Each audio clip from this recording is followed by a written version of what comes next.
Time for another special edition of Litter Media Live, and this is the Statehood Day version, and we're going to talk with Andrew Hall. He's right here from the Ross County Heritage Museum and the Ross County Historical Society. All this and more coming up right after these words from our friends at Classic Brands.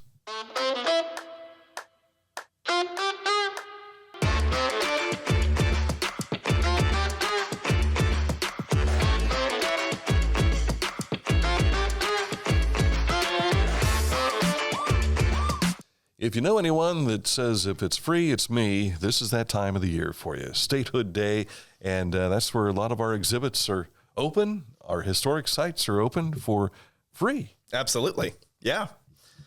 Where do you want to start? Well, you know what? There's a lot going on during Statehood Day. We had it up here on the screen. So okay, great. Pull it back up there, yeah. So, yeah, like you can see, a lot of the museums here in town have worked together to make sure that we are able to offer access to a lot of our local history for free on Statehood Day. So we've got seven different museums and organizations that'll be open for free, all at different times, as you can see there on the flyer. The Ross County Historical Society, in particular, is going to be open from 1 to 5 that day, and you'll be able to come through the museum absolutely free, see all the different exhibits that we have to offer.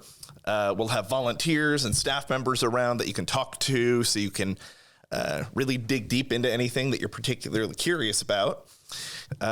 We've got some new exhibits that are upcoming, so we're going to have a few teasers for some really cool stuff. And you'll actually be able to see some unique presentations. Mm-hmm. Out in our log house, we actually will have some Ohio militiamen demonstrating some heritage skills, doing some hearth cooking, things like that. Mm-hmm. And then on the inside of the museum, we're actually going to have 2 heritage artists that are showing off local Appalachian trades. Oh, nice. So specifically corn husk doll making and pine needle weaving. So we've got a lot of really cool stuff going on. Like you said, absolutely free. So it's a great time to come out and see the museum, especially if you have friends or family who just have never had the opportunity to see it. A lot of these they've driven past, and some may not even realize they've driven past them. Just down the street from you, you've got the David Nickens Heritage Center, mm-hmm. and this is a wonderful collection of the Underground Railroad and how African-American life was here in Chillicothe. It is. It's a really great museum, and normally it's open by by appointment to see those exhibits. So this is a great opportunity if you don't have the time always to find that time to schedule with people. This is a great time to come and see the museum with a good group. Yeah. And it's not on the same street you are. It's a street over. Correct. I believe they're on 5th Street, if I'm not mistaken. We're on 5th Street. You're on 5th. They're on 4th. 4th. There we go. But it's right next to the First Baptist Church right there. Right. On 4th Street. But there's like Lucy Webb Hayes Heritage Center. That is just down in the same walking distance to be able to see all of these museums. Yeah, almost all of these museums are within walking distance of each other. Adena, of course, is not. They're up on the hill, but it's definitely a drive worth making because as you and I were talking about earlier before the show, Adena is one of our local gems. It's definitely worth seeing. Even if you've been there before, it's worth going up and experiencing again. I was sharing with Andrew that my first venture up to Adena was during the bicentennial in 2003 of the Chillicothe and Statehood. I was blown away. The visitor center, it's like you're stepping into an area that's not in Chillicothe. Right. And it's I like to say it's never too late to go and see these types of places. Even if you've lived here 20, 30, 40 years and never seen any of these museums, it's not too late. You can still go and take the opportunity to experience them.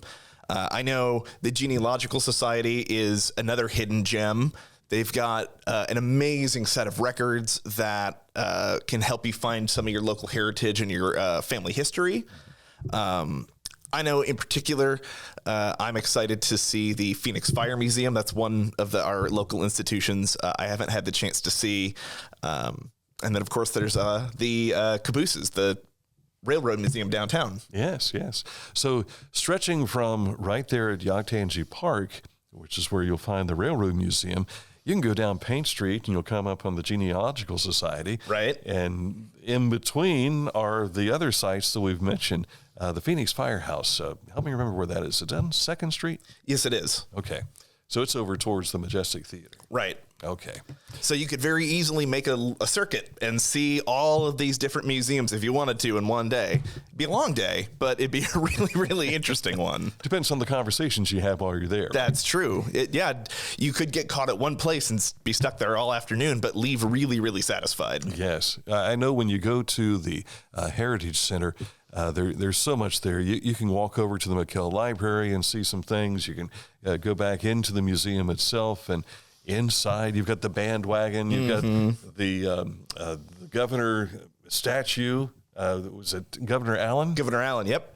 And these are incredible artifacts that are part of our history here. Mm-hmm. Can't forget about the car that's sitting in the front lobby, too. That Logan is one of my favorite pieces that we have in our collection, and I appreciate that we have it right front and center when you walk in. Yeah. And there's a great exhibit that I love, and I think about it all the time. It is the diorama that you have of the railroad days here in Chillicothe, but it's part of the transportation. It is. Which, we have a rich heritage of transportation here in Chillicothe. We mentioned trains. The Railroad Museum also has a great display.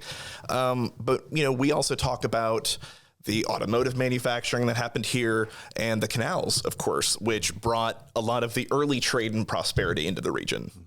Now, I've not been in for probably a year or so, but do you still have the Camp Sherman exhibit that's there? Oh, of course. The Camp Sherman exhibit, along with our Civil War exhibit, our early statehood exhibit, those are among our permanent exhibits, or at least long-term exhibits. That's a great place to come and learn about another really transformational moment in the county's history. Like I said, we're going to have some teasers for upcoming exhibits later this year. One that's going to be focused on the history of recorded music. So going back to early music boxes through history of how we've recorded sounds.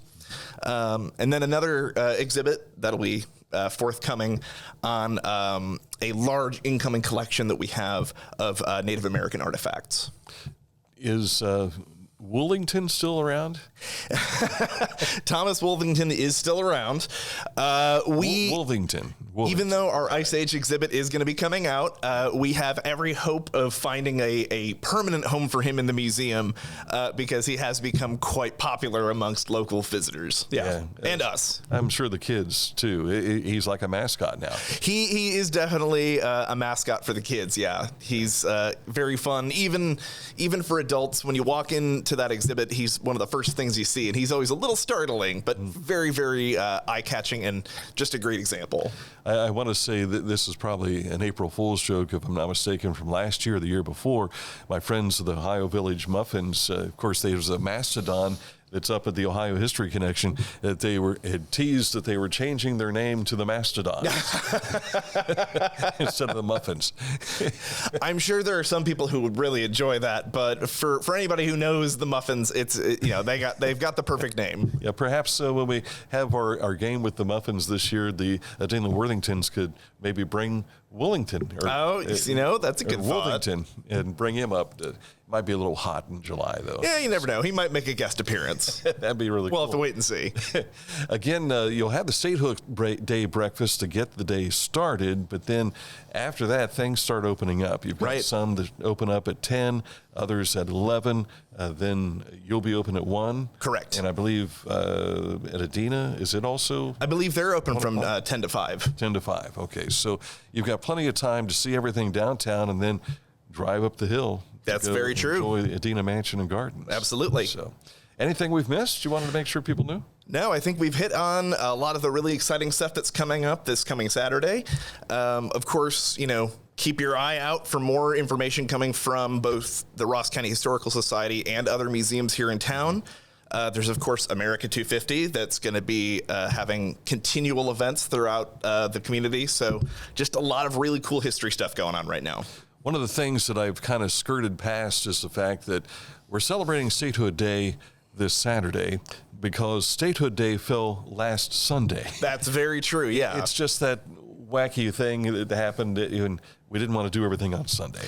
Yeah, it's just a lot of people tend to be busy on Sunday, so it just made more sense for the community to have a single celebration of this coming Saturday. Yeah, I think it's once every 5 to 6 years it falls on the actual Saturday. You know, it's convenient when it happens, but we take what we get. That's right. Happy birthday, Ohio. And, of course, we want you to come and enjoy Statehood Day activities taking place this Saturday. You can learn more when you go to littermedia.com. We've got the display that we were showing you just a moment ago. You'll be able to sit down and peruse all the way through. You'll find this at littermedia.com. Andrew Hall, thank you for your time. Dan, thanks so much for having me. Thanks also to Classic Brands, our sponsor of this edition of Litter Media Live.